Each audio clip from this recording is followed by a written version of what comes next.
Gostaria de agradecer à comissão organizadora pelo convite e a todos vocês que aqui estão para que possamos trocar ideias a respeito da dor, mas também oferecer essa humilde conferência à nossa querida doutora Marlene Nobre, que tanto marcou a nossa existência nos últimos anos. E acredito que de todos vocês também, na medida que nós recebemos dela tanta dedicação e tanto conhecimento. Nosso tema é sobre a dor e o sofrimento, algo que palpita muito em nossos corações, porque certamente não há ninguém neste mundo que não passará por um momento de prova. Então, tudo que existe nesse mundo sofre. No entanto, o amor é a lei do universo. A dor segue os nossos passos, espreita-nos em todas as voltas do caminho. E certamente, todos nós um dia seremos chamados a dar o nosso testemunho na vida diante da dor e do sofrimento. Leon Denis coloca para a gente que a dor é uma lei de equilíbrio e de educação, e que certamente é resultado da nossa violação das leis divinas e das leis de amor. Entretanto, como todos os seres viventes sofrem, independente da violação da lei do amor, ele coloca que deve ser uma necessidade de ordem geral, um instrumento de progresso para a criatura. Francisco Cândido Xavier, em depoimento à Folha Espírita, nos fala que a dor é o sofrimento e a dor é a didática da própria vida. Kardec já observava que muitas vezes a dor não é resultado das nossas escolhas, mas que em grande parte, sim, ela será o resultado de nossas ações. A dor, então, não é um instrumento de punição. Ao contrário, a dor nos serve de instrumento para a regeneração e progresso da alma. Emmanuel nos diz que é muito difícil, certamente, nós compreendermos todo o significado da dor e do sofrimento, e faz a distinção entre a dor física e a dor moral. A dor física é o resultado de qualquer tormento, é a que ele chama de dor e ilusão. É aquela dor transitória, resultado do nosso passado ou das escolhas do nosso presente. Ela produz sensações. Já a dor, o sofrimento do espírito, é o que ele chama de dor realidade. Ela é mais profunda, ela é em essência na alma, ocorre na alma. E é o que ele chama de dor realidade e que produz, então, os nossos sentimentos. A dor física e a dor realidade, elas acabam se confundindo no sensório da criatura, de tal forma que ele não consegue distingui-la, mas ambas cumprem um papel de transformação do indivíduo. Druso, no livro Ação e Reação, ele faz uma classificação da dor. E ele relata que a dor é o ingrediente dos mais importantes na economia da vida em expansão. Então, Druso coloca para nós que a dor evolução, a dor auxílio e a dor expiação. E a dor, a evolução, seria aquela dor que ocorre decorrente dos fatos naturais da vida. É uma dor que exerce a sua ação de fora para dentro. A dor auxílio é aquela que objetiva evitar que a criatura caia em quedas morais. Então, muitas vezes a criatura, por algum mérito, ela tem os seus instrutores, os seus benfeitores espirituais que a acompanham na atual encarnação, e esses instrutores, diante de uma queda moral iminente, daquela reencarnação do indivíduo, buscam prover-lhe de alguma dor, algum sofrimento em geral, uma enfermidade física, que possa fazer com que esse indivíduo não venha a incorrer novamente em seus erros passados. E a dor expiação, que é uma dor profunda, que nasce de dentro para fora, que marca a criatura e que objetiva a sua regeneração. É preciso, então, quando nós falamos de reencarnação, de dor, de escolhas, né, que nós definamos o que é saúde.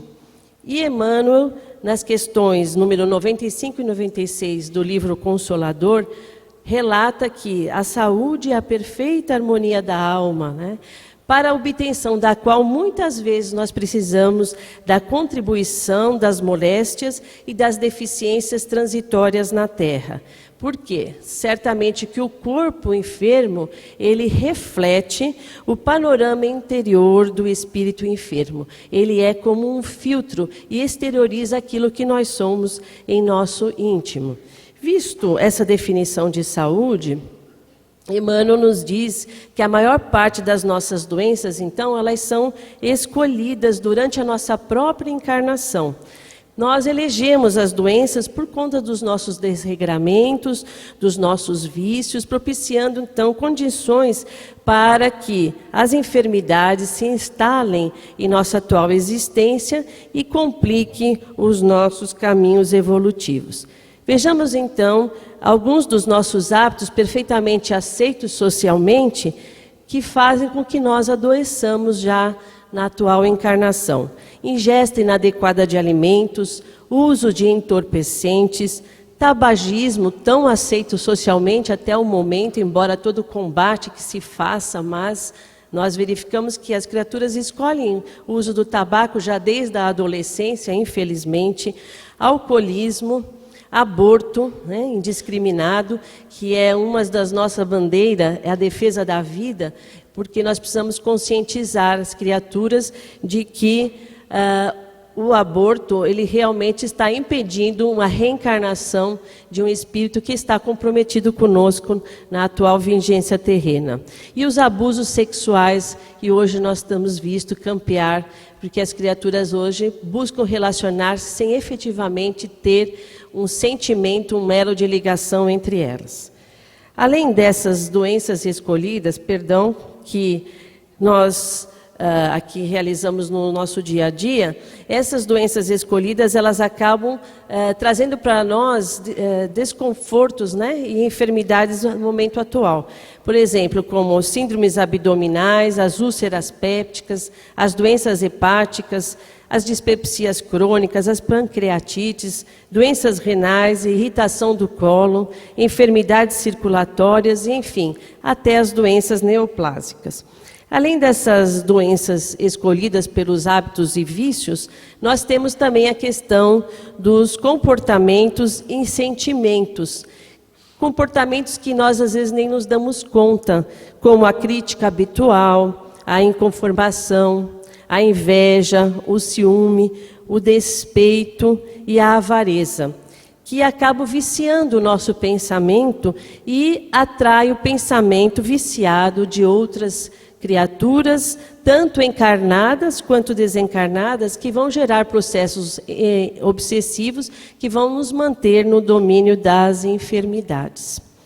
Então vejamos que todo mal conscientemente praticado, ele acaba expressando uma lesão na nossa consciência e alterando o nosso corpo físico, ou mutilando esse corpo, porque os desajustes que acontecem no corpo espiritual se materializam em nosso corpo físico, tanto na atual encarnação como para a encarnação futura. Então vejamos que esses sentimentos que nós abrigamos, né, esses hábitos, eles acabam por causar-nos perturbações no nosso cérebro, que vão depois se transformar em perturbações e doenças mentais na próxima encarnação. Nós vamos vivendo a vida sem nos darmos conta desses desajustes psíquicos que trazemos, desses hábitos, né? E, aparentemente, nós estamos ajustados às convenções sociais. Nós, frequentemente, nos alimentamos, né, de forma exagerada, e extravagâncias por lá, e não nos damos aquele cuidado ao corpo, mas, né, se nós conseguirmos ocultar na atual encarnação, parecendo estar ajustados à vida social, essas paixões, essas viciações, os abusos que nós cometemos, eles podem se ocultar presentemente, mas não se ocultarão mais com o nosso desencarne. Então, até que a morte apareça, nós estaremos ajustados nas convenções sociais. Mas quando a morte vem, é que nós vamos colher, então, o resultado das nossas atuais escolhas. Então, vejamos que André Luiz nos traz o relato, né, através do instrutor, Druso em Ação e Reação, que multidões de criaturas, elas partem da Terra em condições muito lastimáveis, por conta de não abraçarem uma religiosidade ou buscarem a sua espiritualização na atual encarnação.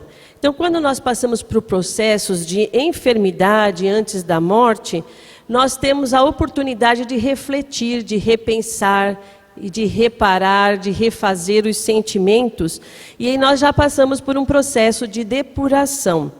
Agora, quando nós não temos essa perspectiva da enfermidade nos dando esse processo de depuração antes de desencarnarmos, nós podemos aportar na vida espiritual com muitas culpas e com muitos remorsos, né?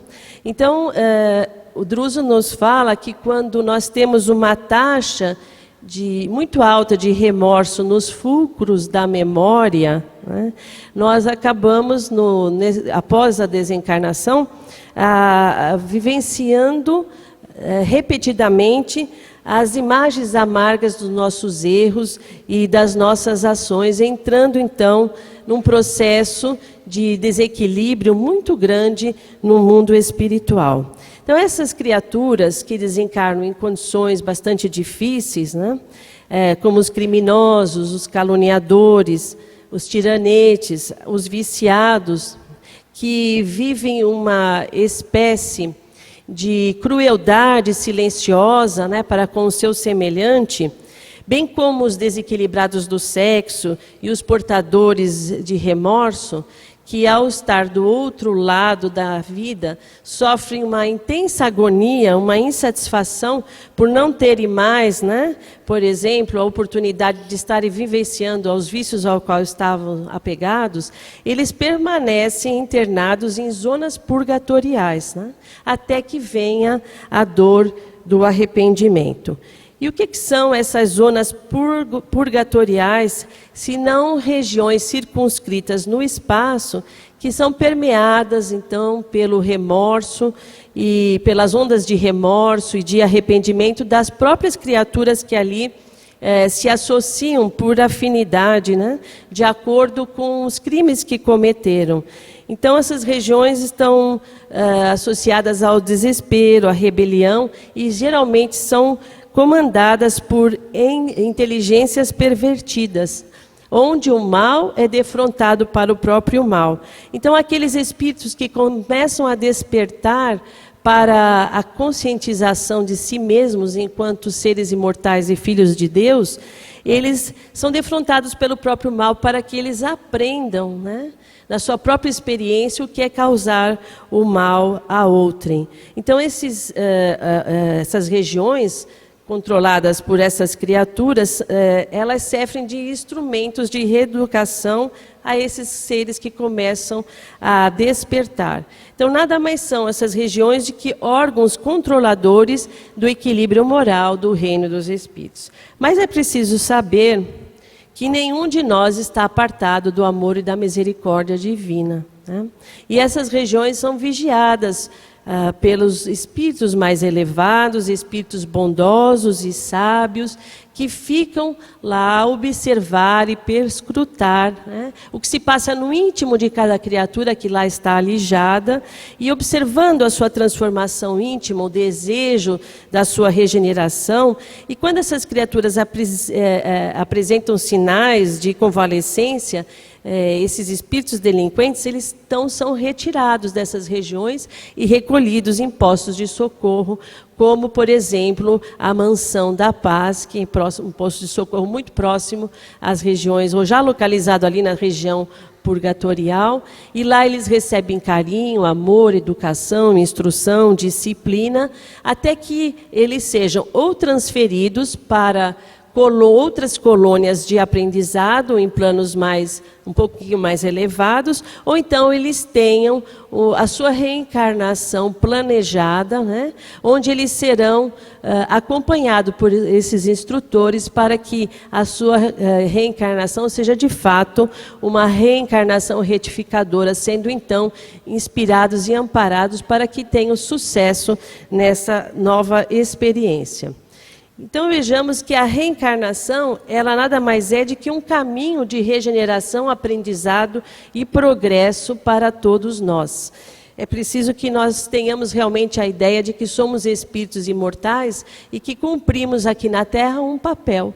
E cada um de nós deve buscar, né, qual é o sentido da sua própria existência e a que veio, para que aproveite bem a atual experiência como uma experiência de fato produtiva e regeneradora. E nós não podemos passar pela vida, nós precisamos viver a vida de forma intensa a conquistarmos as virtudes tão necessárias para a nossa elevação espiritual. A Terra ainda, por ser mundo de expiação e provas, ela tem ainda, ela é permeada por espíritos que estão em diversas condições evolutivas, né, distintas. E nós vemos que André Luiz nos traz o relato que 2/3 dos desencarnados, eles permanecem ainda ligados aos interesses terrenos quando deixam o corpo físico. Então, ao deixar o corpo físico, parte dos espíritos estagiam nas zonas purgatoriais, que já foram aqui descritas.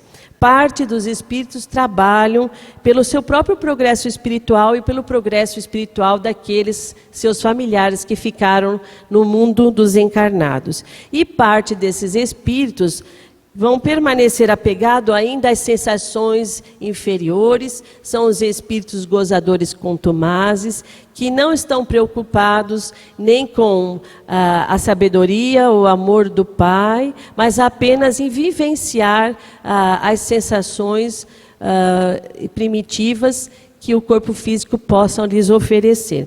Sendo que esses espíritos normalmente permanecem aqui no orbe terreno e buscam encontrar os encarnados que tenham a mesma sintonia, para que através deles eles consigam então receber as mesmas emanações, tanto dos vícios quanto da prática até sexual dos encarnados.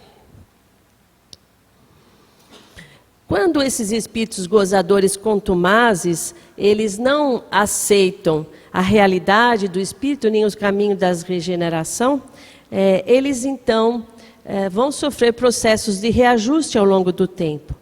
E nos domínios da mediunidade, nos diz que esses processos de reajuste acabam chegando de alguma forma para o ser.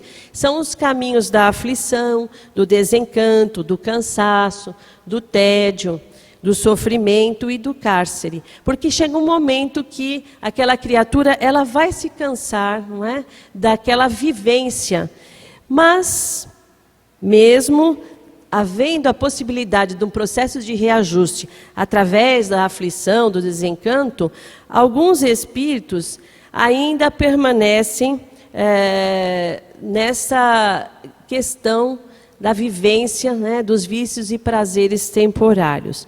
São quando então a espiritualidade, quando então a espiritualidade ela promove as reencarnações sem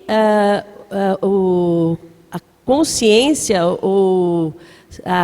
desses espíritos, eles são automaticamente levados à experiência física, onde passarão por lutas expiatórias, para que, através dessas lutas, desse sofrimento, dessa dor, então, eles possam despertar. Então, vejamos que muitos desses espíritos levados à encarnação compulsória podem vivenciar a idiotia, a hidrocefalia, a paralisia, a cegueira, a epilepsia secundária e as mutilações congênitas. Eu quero fazer aqui um parecer, uma parte, no sentido de que, quando nós recebemos essas informações de André Luiz, nós não podemos utilizá-las com o critério de avaliar ou julgar seja quem for aqui encarnado que esteja apresentando esta experiência dolorosa, porque nós não conhecemos a intimidade do processo evolutivo daquela criatura.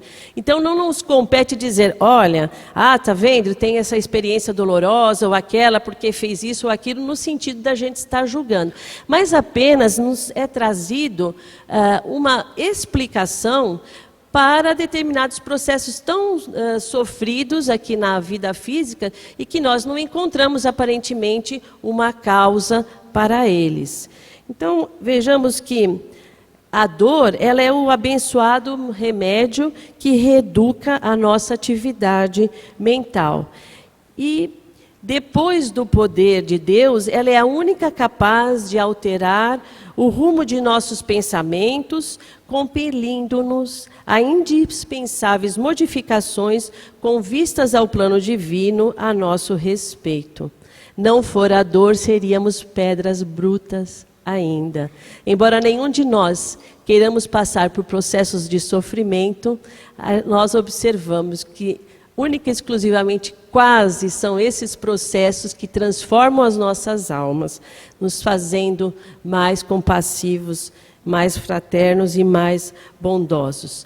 Então, os espíritos que já estão numa condição de frequentar escolas de reabilitação na espiritualidade, guardam dentro de si ainda a lembrança do seu passado sombrio e dos erros e delitos que cometeram.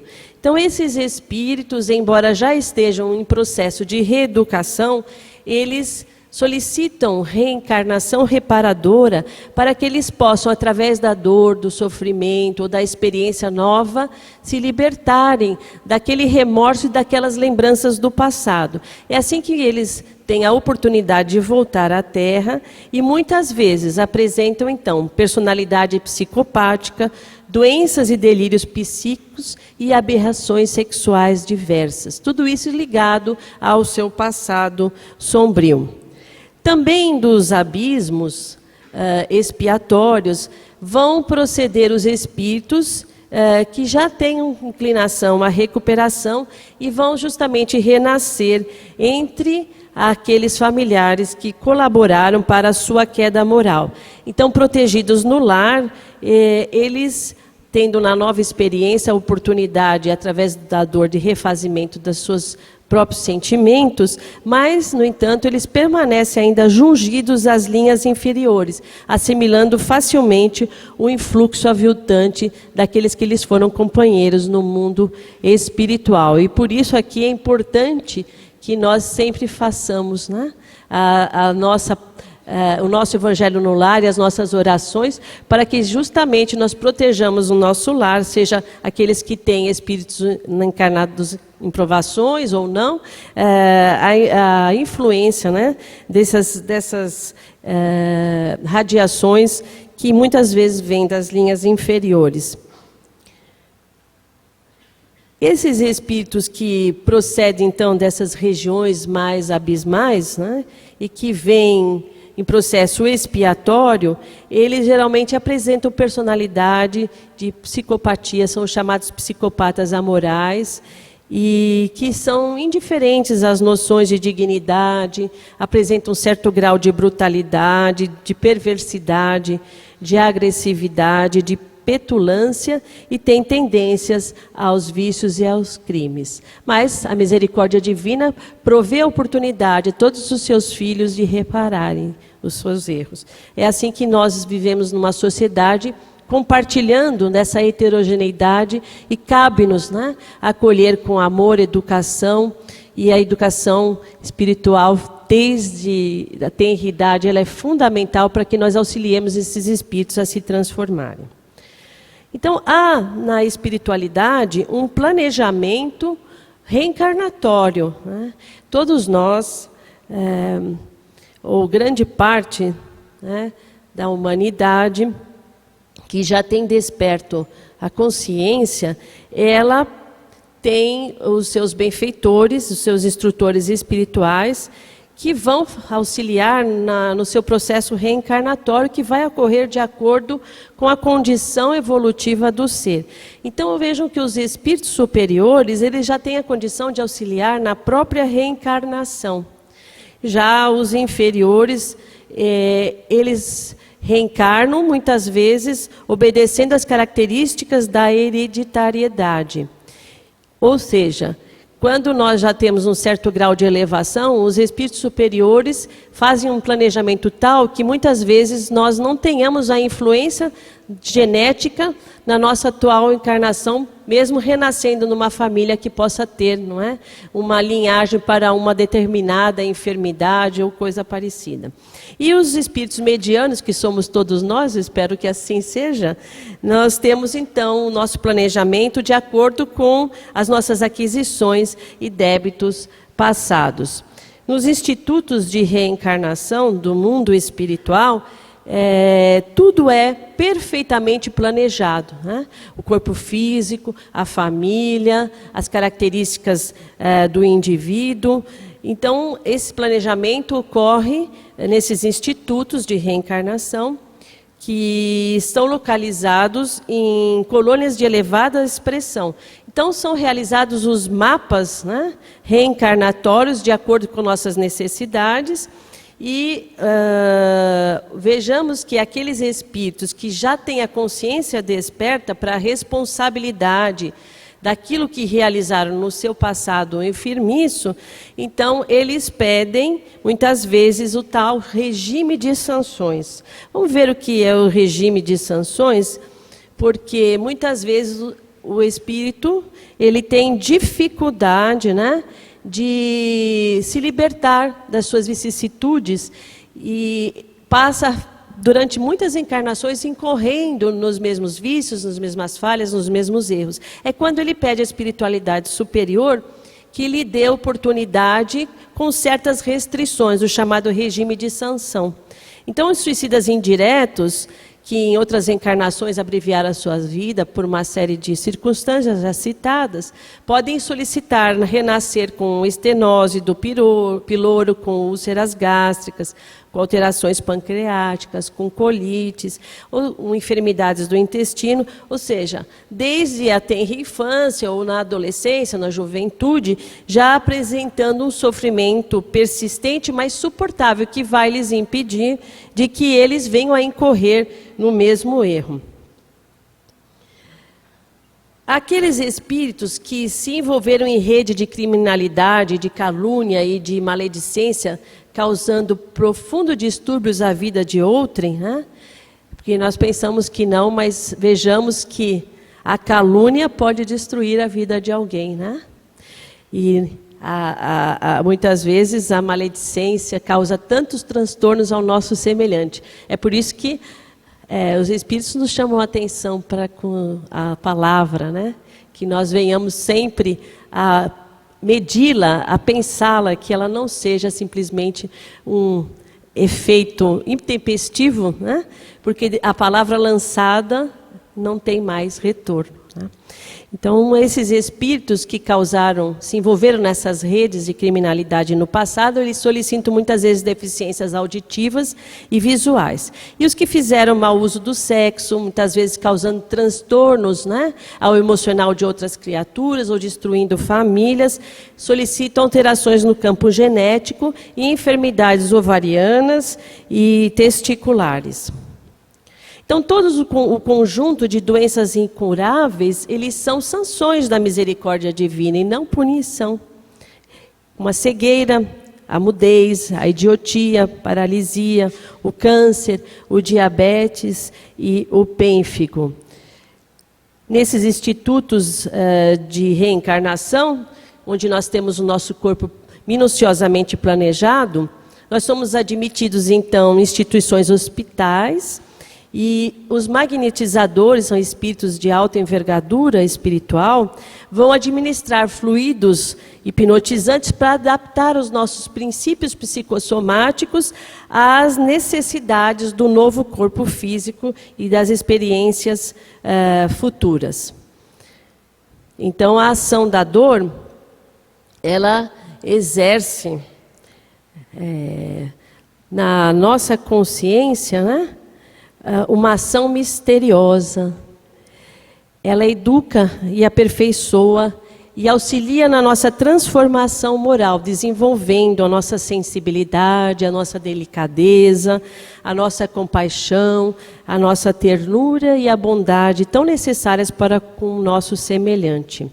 Então, por trás da dor, há alguém invisível que lhe dirige a ação e a regula segundo as necessidades de cada um, com uma arte, uma sabedoria infinitas, trabalhando por aumentar nossa beleza interior nunca acabada, sempre continuada, de luz em luz, de virtude em virtude, até que nos tenhamos convertidos em espíritos celestes. Leon Denis narra assim a ação da dor sobre a alma humana. E para finalizar, nós gostaríamos de comentar este caso descrito no livro Vozes do Grande Além, através da psicofonia de Francisco Cândido Xavier, no grupo Meimei. Então, Francisco Cândido Xavier recebe a desencarnada Maria da Conceição, que morrera em janeiro de 1954, e essa comunicação se dá 30 de junho de 1955. E Maria da Conceição passara mais de 50 anos num catre de dor, paralítica, muda, surda e quase cega. E ela, em lágrimas e auxiliada pelos benfeitores espirituais, dá o seu testemunho, porque ela diz que quando nós estamos na atual encarnação, nós não nos damos conta do que é passar para o mundo espiritual e ter a consciência acusando dos erros e falhas cometidos na Terra. E nós não pensamos realmente sobre isso. E ela diz, então, que ela relata que quando estava no mundo espiritual, nossos olhos nada mais veem senão o painel das lembranças amargas. Os ouvidos não escutam outras palavras que não as do libelo por nós e contra nós, até que os raios da compaixão divina nos dissipem a sombra. Então, Maria da Conceição, que passara todos esses anos nesse catre, nesse leito de dor, e que tinha uma expressão de grande sofrimento, fora cuidada por sua abnegada avó, mas sentira total abandono, né, e rejeição daqueles que a rodeavam. Era sempre visitada pelos irmãos do grupo Meimei, que ali reconheciam aquele aprofundador e sofrimento que se espelhava em seus olhos. Maria da Conceição conta que fora uma dama muito importante e destacada, né, da corte de Filipe II na Espanha, na época da Inquisição. Então vejamos que porventura suas deficiências tenham sido em decorrência dos atos que ela haveria realizado no tempo de que ela for essa dama destacada. E ao desencarnar, permeada de culpas e de remorsos, permaneceu em uma condição bastante difícil, não dando ouvidos ao auxílio que a espiritualidade lhe tentava prover, tanto quanto havia declinado também a oportunidade que ela recebera de ser auxiliada na casa espírita através da palavra nas atividades de desobsessão. De tal forma que, não tendo outro caminho senão aquele de ser internada num corpo físico totalmente limitado, para que ela, através da dor e do sofrimento, pudesse então fazer esta reavaliação. E ali, naquela condição, ela ouvia a voz profunda da sua própria consciência, lhe acusando por tudo que havia praticado no tempo da corte. Mas a providência divina atua sempre. E após esse desencarne, todo o auxílio que havia recebido também do Grupo Meimei, do nosso Chico, Maria da Conceição se manifesta, né, através da psicofonia, e depois ela nos deixa esse recado através da palavra do Chico, que a prece é a caridosa luz que clareia a furna da inconsequência, propiciando que a bondade do Senhor interfira na justiça, permitindo ao criminoso traçar mentalmente a correção através da reencarnação expiatória, que faculta a análise dos caminhos percorridos. E ela nos diz que nós sempre devemos utilizar da submissão à vontade de Deus e buscar ao Pai, ao Criador, através da prece. Porque a prece, ela é um instrumento de renovação, um instrumento que auxilia na regeneração do indivíduo. E ela vai induzir a nossa comunhão com as esferas superiores, renovando os nossos pensamentos e propiciando a inspiração desses espíritos mais elevados. Porque nas dificuldades da lida, nós muitas vezes precisamos parar e fazer aquele instante de ligação com as forças superiores para saber qual o caminho mais indicado a tomar. E essa necessidade desse aprendizado de não vivermos por impulso, mas sim em conexão com a espiritualidade superior, porque há um planejamento para nós, para todos nós aqui na Terra, para a nossa encarnação atual. Então a prece, ela faz com que a criatura emita raios de alto poder, que vão cooperar na nossa cura, na cura do nosso corpo, na nossa renovação e na iluminação da consciência. Nós precisamos utilizar mais desse instrumento no dia a dia, porque certamente quando nós nos colocamos em conexão com as forças elevadas da vida, nós transformamos os nossos sentimentos, as nossas irradiações, e através dessa conexão nós buscamos, né, esta inspiração que nos dirá qual o caminho a seguir, o que eu devo realizar, o que eu preciso fazer, como me libertar de sentimentos e emoções, de mágoas e de rancores que estão impedindo a minha caminhada livre na direção do meu aperfeiçoamento íntimo, da minha libertação do meu passado sombrio. E é então que só a oração pode nos colocar numa condição de receptividade, quando nós estamos num planeta ainda de expiação e provas, tão permeado por irradiações sombrias, não só dos encarnados, quanto dos desencarnados. E por isso Jesus sempre nos convidou a vigiar e orar. E isso deve se tornar para nós um hábito de vida, uma presença constante em todos os momentos, especialmente naqueles de decisão. Porque orar constitui a fórmula básica da renovação íntima, pela qual o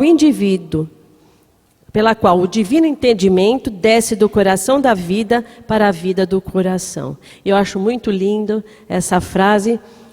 Então, orar constitui a fórmula básica da renovação íntima, pela qual o divino entendimento desce do coração da vida para a vida do coração, para as nossas vidas. E que nós possamos abrir as portas desse coração para receber todas as benesses que Deus, nosso Pai, nos envia em todos os instantes da nossa existência. Porque diante da dor e do sofrimento, seja qual for, diante da perda, diante da solidão, diante do abandono, da crítica, quanto mais e da maledicência, nós não estamos abandonados da misericórdia e do amor do Pai.